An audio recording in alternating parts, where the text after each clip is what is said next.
août 2016, Christophe Zaniewski a pris la direction générale pour AIG en France. À l'occasion des 25e rencontres de l'AMRE, nous nous sommes entretenus avec lui pour évoquer le bilan 2016 d'AIG et revenir sur les renouvellements 2017 et le sujet des tarifs. Christophe Zaniewski, bonjour. Première question, vous avez pris en main AIG en France au mois d'août. Justement, comment vous avez pris en main AIG depuis le mois d'août? Alors, tout d'abord, permettez-moi de vous rappeler que cela fait une quinzaine d'années en fait, que je suis dans le groupe AIG, dont une partie de ces années, je les ai passées en France. Donc je connaissais déjà pas mal l'équipe. J'ai déjà eu l'occasion de travailler avec eux pendant un certain nombre d'années. Donc je suis arrivé, on va dire, en terrain connu pour ce qui est de l'équipe, et notamment de l'équipe de direction d'AIG en France. Par la suite, en fait, je crois qu'il était important de fédérer les équipes très rapidement autour d'un projet pour le futur, pour AIG. Et écoutez, c'est ce qu'on a lancé il y a quelques mois.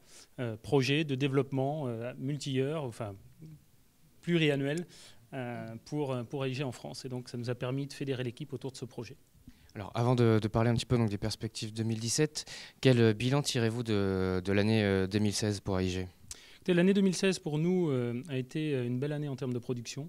Nous allons atteindre l'ensemble de nos objectifs, une belle croissance, mais également, et c'est un point très, très important pour notre groupe aujourd'hui, une croissance profitable.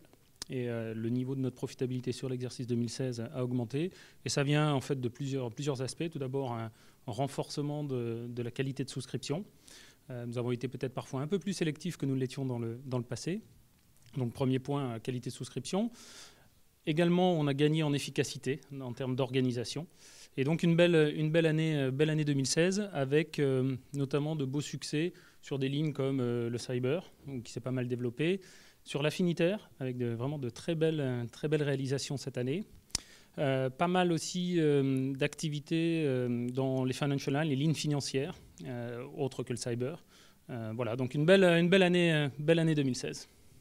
Et 2017, comment ça se présente, notamment en termes de renouvellement du mois de janvier? Alors 2017, c'est un peu tôt encore, mais les premiers indicateurs pour l'activité du premier trimestre sont très encourageants.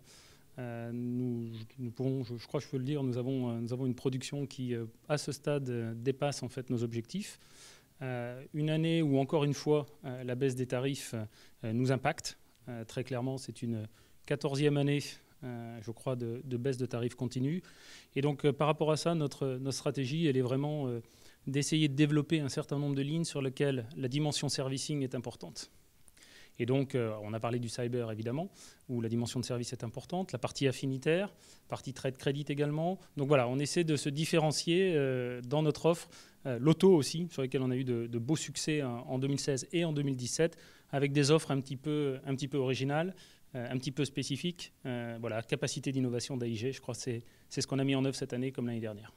Alors, vous avez parlé des tarifs qui sont en baisse. Est-ce que le marché atteint un point bas ou est-ce que ça peut encore continuer? Écoutez, je ne suis pas devin. Ce que je peux simplement dire, c'est que les conditions qui sous-tendent en fait, cette baisse des tarifs ou ces tarifs bas, malheureusement, sont toujours là. On est toujours dans un environnement de surcapacité. Malgré le fait que les compagnies d'assurance sont sous pression d'un point de vue profitabilité, ça demeure une activité plutôt profitable et plutôt attractive pour les investisseurs. Très clairement, il y a eu un certain nombre de catastrophes en France, mais de manière globale, le risque catastrophique n'a pas fait exploser les tarifs de réassurance. Donc on est vraiment dans un environnement où on ne voit pas comment ça va se retourner très rapidement. Donc notre prévision sur ça, c'est que ça va continuer à baisser encore, ou en tout cas, ça va se stabiliser, mais on ne voit pas de retour immédiat à une croissance des primes, malheureusement. Christophe Zaniewski, merci. Quant à moi, je vous retrouve très vite pour une nouvelle vidéo à l'AMRE à Deauville.